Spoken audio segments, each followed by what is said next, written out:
Movies में sound effects को कैसे रिकॉर्ड करा जाता है ये जानकर आपके होश उड़ने वाले हैं। नंबर 1, जुरासिक पार्क मूवी में सीन की आवाज।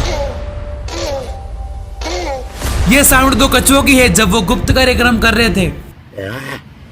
नंबर 2, मूवीज में जो किसिंग सीन की आवाज होती है, इसे रिकॉर्ड करने के लिए साउंड मेकर्स अपने हाथ पर किस करके इसे रिकॉर्ड करते हैं। नंबर 3, लायन किंग में जो शेर की आवाज है, फेमस साउंड आर्टिस्ट फ्रैंक वेल्कर ने एक डस्टबिन में शेर की आवाज निकालकर इसे रिकॉर्ड किया था। जाते जाते सब्सक्राइब भी करते जाओ यार।